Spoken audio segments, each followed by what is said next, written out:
There you are, Steve. How are you? Good, a little tense, but otherwise doing fine. Brett, thank you. Yeah, hey, welcome. Welcome everybody to the Trout Unlimited Science Week live, Instagram Live. This is the third that we've done. First was on Monday with Helen Neville, the science director for TU. Yesterday we had Jason Barnes, the Lahontan biologist for Trout Unlimited, Lahontan cutthroat biologist for Trout Unlimited on, and both of those can be listened to on our YouTube account and also on Facebook, or you can access them on our TU National Facebook page. Today, I'm really excited to have Steve Moyer here. I'm Brett Prettyman. I'm the Communications Director for the Science Team at TU, and we're really excited to have Steve here, and thankful because he's on vacation right now. So thanks, Steve, for figuring all this out and doing this. It's important, and we appreciate you being here. You're really welcome. Oh, thanks. Yeah. I had a lot of help. Oh, good. Tell your daughter thank you. I wanted to kind of start, Steve, just by asking kind of your background and how you ended up at Trout Unlimited, and how long you've been here and stuff. You bet, Brett. Just really, really pleased to be here and talk about our science team, which has contributed so much to Trout Unlimited's efforts over the years. I was just going along happily as a fisheries science undergraduate, and I had a bit of a road to Damascus or Waterloo moment about the importance of policy in Trout Unlimited's work and resource conservation, and decided to go more into the policy side of our field rather than the science side. I could have been doing this talk from the science side, perhaps. I don't know that I would have ever been good enough for that, Brett, but you never know. Really went into the policy side and came up to Washington, D.C. and started out as an intern for another organization, and just had the very good fortune of working my way over to Trout Unlimited and getting to work on all the fisheries issues that really interested me the most. So that's how I got to TU. And how long have you been here now? Just about 28 years, started in 1992. So Wow. It's been a great, really good long run, and things have evolved so much and changed so much. It's always been, a very interesting, changing, evolving experience. It's never gotten old. Wow. Well, that's great to hear. And I'm curious what, you've been around for a while, and you've seen Trout Unlimited and the science program grow. Can you talk a little bit about watching that happen and what that was like? I'd be happy to. It's been a great, wonderful part of the overall growth of the organization. And in fact, I'd say, a critical part of the success that TU's had in growing over the years, because it grounded us so well in science, which has served us so completely in all that we do.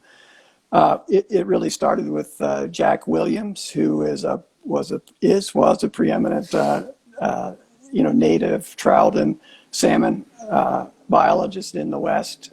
Jack has a great long connection to Trout Unlimited and Chris Wood that goes way, way back. He came over to TU years ago and really got the science ball rolling. And we started out with developing the Conservation Success Index, which was really a foundational look at all the native and wild trout watersheds across the whole country. A huge job and task the science team took on to really help guide all of our restoration and conservation work as a foundation. And then we've evolved from there to bring on a lot more great scientists. And now we're really getting into developing partnerships with a lot of organizations. We really can't do much in this conservation realm, as you know, without partnerships. We can't do it all by ourselves. And then one of the best things about the way things have changed over time is that the science team has gotten much more involved in the policy and the tactical, in the trenches work that we do. And that's a new phase of the science team's work over the last several years, and it's just been critical and vital to our success. When I talk to people about Trout Unlimited, I think that a lot of them are surprised to hear we have a government affairs team, but almost more surprised to hear that we have a science team. And it makes perfect sense that they work together. You guys do a lot of work, the government affairs staff, in a lot of different programs in TU, across state houses across the country to DC where you are. and the science is becoming an ever increasing part of that effort. As you mentioned, it's been kind of growing along, but now the value that the science brings to your work and being able to walk into a meeting in Congress and say, hey, here's what our science team gave us, and this is important, and this is vital, and it's why we're here today. Can you talk about that a little bit, and what science helps you with when you're doing Yeah, your work? you bet. I'm excited to talk about that. It really adds so much. Trout Unlimited has 300,000 members and supporters. They're just critical for helping make real our advocacy work because they can speak to what it means in their home waters. We have this tremendous staff on the ground now doing work all across the country. But really, when you go into a congressional office or an agency chief's office, you have to make a point within a very short amount of time. You just have a couple of minutes to boil it all down to really making a meaningful impact. So, we have these pieces of grassroots staff, but now, we needed the science to really help bring it home. So one of the things that our science team has done so well is do mapping that really shows the impact of a policy change. And when you can look at a map and when you can look at how the map lays out the impact versus the resource, the trout resource that we're trying to conserve, it just brings it home right there on one page that's easily understood. And that's just such a critical element of successful advocacy when a congressional staffer can really visualize impact and resource, in a very brief and succinct point. That's what science has really helped us do. And there's a lot of belief out there that people don't pay attention to science right now, but you're telling us that they do. I mean, they see it and it makes sense to them. There's sometimes science smacks you in the face and says, look at me, and other times it may not. But it seems like what you're saying is that politicians are listening to the science.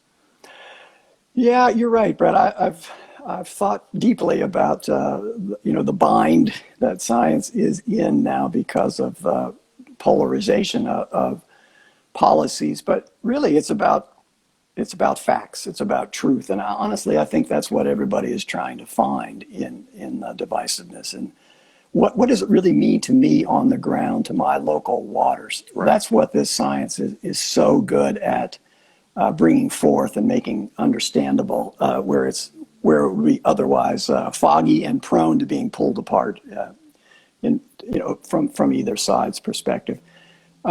People understand places and they understand the value of streams and rivers to anglers of all sorts. They understand the value to communities.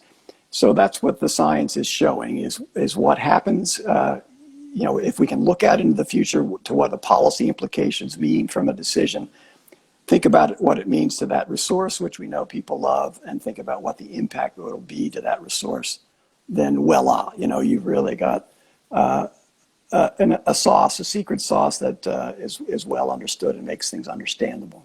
Yeah, I think that's a really great point about local, and that's, I think, the value of Trout Unlimited as a whole is the ability to represent local communities, because we have not only staff all over the country, but we have members all over the country in every little nook and cranny, and they can pay attention to what's going on locally and they can engage in that. And often, it's our grassroots folks that are the first ones to point out issues that then go up the totem pole and end up being reviewed by everybody else, and that's a real value that I believe our organization has, and that's part of it. We have the science team basically based out of Boise, but then we have a science community, and that there's 30 or so folks on TU staff that have science backgrounds that are applying that in the in the policymaker rooms, and also all on the in the field doing the conservation work, and in classrooms. We're applying that everywhere, so it's really interesting to hear. Do you have there's a specific case that I'm thinking about that's pretty recent, that was pretty big, that the TU Science Team was able to help you with. Involves the waters of the U.S. and the Clean Water Act. And I wanted to see if you could tell us a little bit about Kurt Fessenmeyer and his work and being able to help you in a really, what turned out to be an unfortunate situation. Right. No, I'd be happy to, and it'll test my skills as an advocate in my 28 years, Brett, to boil it down, but I think I can do it. So we've had an issue regarding the Clean Water Act, which TU has been involved in for 20 years now, and that's the very fundamental question of what streams and rivers and wetlands the Clean Water Act protects. It's been a very, very contentious issue. And for the longest time, the Clean Water Act really did protect virtually all streams and wetlands across the country. Two Supreme Court decisions really put that into muddy waters. Really made it far less clear about what was protected. We pushed the Obama EPA to clarify it. They did clarify it and made sure that the policy was in place to protect all streams and wetlands, but then the Trump administration really made it part of their campaign when they came in to roll back protections.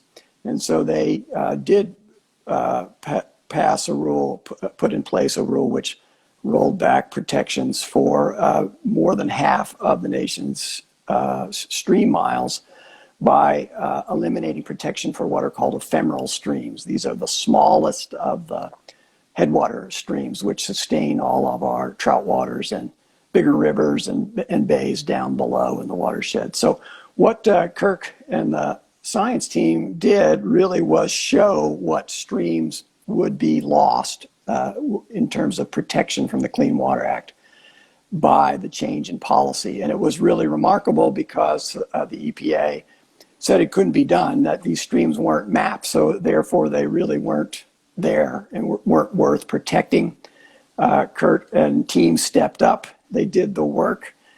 They demonstrated that really, in fact, ephemeral streams are everywhere in just all watersheds across the country, and really did a nice job of estimating what would be lost from this policy. They showed that to EPA, and we showed it to Congress. Didn't change EPA's mind, but it really did help us with Congress, and I think with the American public in better understanding the ramifications of the policy. So we're still at it. I think we have a long way to go, sadly. I'm getting to be an old guy. But this waters of the U.S. issue, I think, will be with me till the end. And when we win it, as I'm confident we will, it'll be because of people like Kurt Fessenmeyer and his maps and his analysis showing what the downside is of not protecting these headwater streams. Yeah, help me understand exactly how this all worked out. Did you?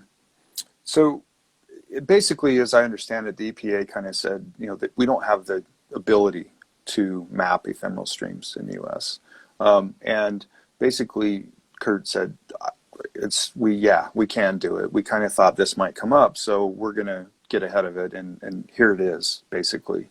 And that was pretty vital, and that's going to be some important information going forward as a possible, a lawsuit is filed, right? Has been filed. Right, yeah. There are more than 5 lawsuits filed, and pretty much in each one of them, Kurt's work has been included in the case that they're making to show that this rule is illegal and, in fact, not in keeping with the Clean Water Act's goals. So it's been Kurt's work has been a very vital part of the defense of these small streams. And yeah, Kurt looked at what EPA said and said, that's not right. Let me show you something. And so we went back to the lab and went to work and really put out a nice piece of work that did show very clearly that these ephemeral streams are there, and you can estimate where they are in each watershed based on your knowledge of the watershed. So that was the brilliant thing that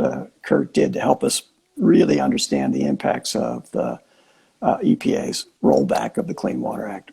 Yeah, and it also points out this ability for organizations that are not the federal government to be able to do this kind of stuff, right? We're a little bit more light on our feet.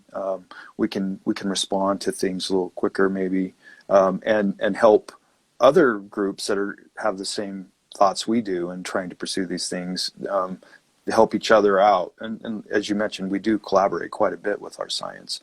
But this was an example where TU was kind of leading the way and ended up sharing this with all the other groups that are concerned about the Clean Water Act. Yeah, that's right. I mean, it's an issue that's extremely complex, as you know, Brett, and just really personal to us. We know watersheds, we know perennials, we know intermittents, we know ephemeral streams, and we know where they are. When Kurt, one small story was that when Kurt came to do a briefing on Capitol Hill about this, he stayed over at my place in Reston in Northern Virginia, a highly developed Fairfax County in the DC area. And we went out one evening and just walked around and looked at our streams and noticed all the ephemeral streams that we have in our area. So no, they're not mapped, but they're sure as heck there. And you really can't estimate the impact that this rule would have. So, we work with the American Fisheries Society and the state agencies, and of course, a lot of conservation groups like Ducks Unlimited, TNC, Theodore Roosevelt Conservation Partnership. They were all eager to see what Kurt had done, and it really gave them confidence then to be able to fully participate in the advocacy work that we did together. Right, that's great stuff. And I think it's important to reiterate what the value is of these ephemeral streams. Basically, the ruling allows there to be alterations on the stream beds of ephemeral streams. It also, you don't have to have a permit, I should say, to develop or dump things in those. And of course, ephemeral basically just means that they're part-time streams, as I like to put it, and that they really only get used, or the stream bed only really gets used during a precipitation event like a heavy rainstorm or snowmelt. Right, snowmelt, right, yeah. So basically, but if you think about it, and I think as our esteemed leader Chris Wood likes to say, gravity runs downhill, and we're not going to change that. So anything that ends up in that stream bed of an ephemeral stream is going to end up in our water somewhere. And that's one of the key issues, right? I mean, it's also, ephemeral streams are also, our fish like to head up in there occasionally as well. So that's why it's important. Mostly clean water it's tied into the Clean Water Act, of course. Yeah, so, well, you got it. You got it, right? You're rocking it every bit as much as I can. But yeah, they're a good source of nutrients, of course, that comes down in terms of leaf litter and other things that provide the nutrients that the biota, the fish, use down in the intermittent and perennial streams and rivers, of course. So that's the thing. But like you said, when there's water in them at certain times of the year, the fish are up there too and using it as habitat. So they're really valuable. I like to think of them as the capillaries. They're like the small parts of your lungs that really take in the oxygen and send it around the body. So just vitally important. They're small, but they're not unimportant. They're really valuable.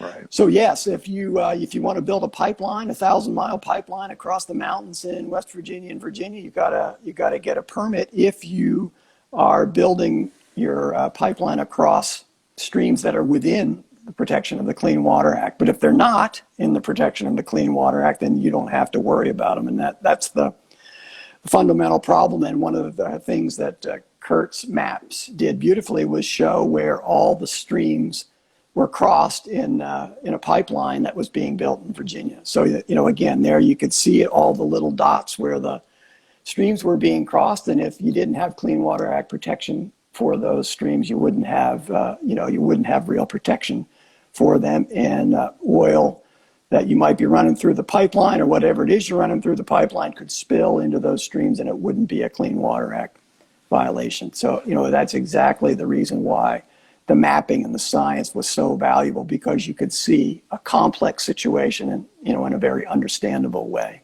Right. There's some other ways that that the mapping specifically has helped.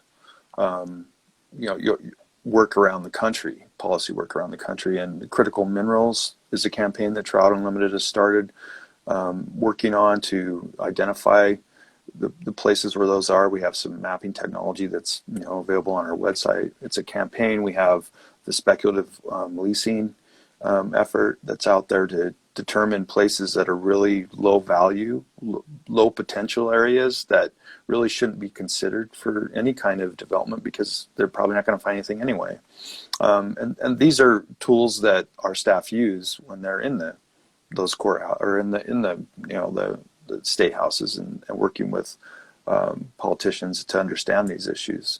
it's pretty amazing how science can tie into the policy work like that. To me, at least. I think it is a great example, and it is just on the ones that you mentioned. TU is not against responsibly done mining or oil and gas development as long as it's not done in a really critical area for trout and salmon. And so, the way you do responsible development is you do it in a way that really doesn't impact streams. It really minimizes as much as you can the impact of streams. So how do you do that? The first thing is knowing where the resource is that you want to protect, right? That's just fundamental. And that's where, again, some of the mapping and some of the science that Kurt and the team have done is so important. It just shows a potential developer. It shows a potential, regulator. It shows a politician what it is that we're trying to protect and where it is. And we really, we want people to steer around those areas as best as it possibly can be done. And it's just an incredibly powerful tool. Can you talk a little bit about how unique it is for TU to have this science community within our staff? And I know other conservation organizations have similar capacity, but not capacity, but similar staff. But we have a lot of them. We do, and we're just totally blessed to have as many as we have. It just shows the commitment and priority that TU's program staff has given to science, because they have included the science elements in their grant writing and their work with the state and federal resource agencies. We've really made it a priority. So, other groups have it. Ducks Unlimited, Nature Conservancy are two that come to mind that have a real commitment to science. But of course, they do other things like waterfowl and special places, and TU does trout and salmon. So it's there is an overlap between those places, of course. But if you like trout and salmon, then it's certainly a wonderful thing to have a science team that's spread across the country. Everything is so watershed and resource specific. It's hard to, you can't do a one size fits all in science, of course. So we have people spread out. They're looking at very different factors that affect the health of trout and salmon in the watersheds where they are. And it's just a tremendously vital thing to have our science team really embedded now into the conservation programs and having them guide our decisions. I think one of the other things that you and I have talked about is just return on investment. We don't have unlimited time and money. You have to figure out where to put those to work to your best example. Your best outcome, not example. And to do that, you need that science to guide you right in on the place or the time or the situation where your investment in time and money is going to get you the most good. So that's the great value of the science team's work. So they can be pretty preemptive in helping you determine where the science needs to be applied, but they can also be responsive in figuring out what to do when something does happen. Right, and just figuring out. We do a lot of restoration work. We spend thousands of dollars of angler dollars and agency dollars and TU's own members' dollars. We're just not going to put them someplace where it doesn't pay off, right? And how do you figure out where it does pay off? Well, you need to have a science team that can guide you to the right places. So that's what they do, and that's really one of the most powerful and best benefits that we get from them. Right. So, hey, Steve, again, I want to say thank you so much for joining us on your day off. You're not on your day off, your vacation. Really going above and beyond. Appreciate that. I just want to ask you one more question, and then we'll let you go. But I wanted to. Have you thought about the science, the role that science might play in the future? Oh yes. I have. Yeah. What are your thoughts on that? Well, we didn't even say the words climate change. No, yet, right? But we were saying it for the big part of what we're doing. Right? The big point at the end here. Yeah. So we can't have this conversation without talking about climate change impacts on trout and salmon. If there ever was a species that was going to be affected by warming climate, it's a cold water species, right? Yeah. And we know that. And so we're trying to get ahead of the curve as best we can and look at the places and the ways that a warming climate and a disrupted climate is going to affect our critical watersheds and our species. So the science team is just a vital part of that, and incredibly complex situation. Water coming off your western mountains earlier and faster than before, water temperatures warming, droughts, floods, fire. How do we deal with that effectively, and how do we try to make sure that it doesn't eliminate trout and salmon from the rivers that we like the best? That's a real challenge that's coming Yeah, and straight I at think us. it's something I think about a lot on this is when we're working to help fish, and people think, oh, they're just trying to make it so people can catch more fish, which that's not a bad thing to be doing, but it also the fish are the canary in the coal mine for me, basically, and if they're struggling, they're telling us that something's wrong, and if we're taking care of the resource and those fish and providing cold, clean water, then we're not just doing that for fish. We're doing that for the entire ecosystem and everything that needs water. And as far as I remember, everything needs water. So this is Right. benefiting everything as far as that's the way I prefer to look at it. Yeah, the fish is great. I'm not going to deny that part of it. But really, this is such a just over-encompassing thing that we're working on that I think a lot of people don't understand. They get lost up in the name. But yeah, we're here to do more than that. Yeah, beautifully said. Beautifully said. Communities need water. Trout need water. How do we work with farmers? How do we work with miners? How do we work with people on the land to conserve water in a way that leaves some in the stream while we're doing all the other things we need to do to make communities healthy and landowners whole and effective at what they do. Yeah, that's these are the great mysteries that we're trying to solve. It's not easy work. It really takes a lot of persistence and creativity, and our science team is so good at those things. We're really very glad to have them, and they're just an absolutely essential part of TU moving forward. And it's, as you said, it's not just the anglers that are going to benefit. It's the communities that are being hit by drought or hit by floods. How can we find the win-wins that make those communities more resilient over time and make the trout populations healthy as well? Right. Well, that's all great stuff. Thanks so much, Steve, for joining us. I just want to say quickly that like I mentioned before, we had 2 live Instagram events already. Those have been recorded and put up on YouTube on our TU account, and they're also available on our National TU Facebook page. We've been writing blogs to go with these every day. There's one that appears online today dealing with government affairs. It's a story about Kurt Fessemeyer mostly, dealing with the Clean Water Act and the EPA stuff. We also encourage you to visit the website, tu.org, and check out our TU Science Week coverage. And there's also a donate button there to help our TU staff do even more with science. So again, Steve, thank you so much for being here today. Go enjoy the waters, and as I know you will. I enjoyed seeing that picture of your family surfing today. That was nice. So we'll let you go, get back to your vacation, Steve. Thanks again, and we really appreciate it. Brett, thanks for the time and having me on. It's great to be with you. Thanks, Steve. Take care. Appreciate it. We'll see you. Yeah, bye. Bye-bye.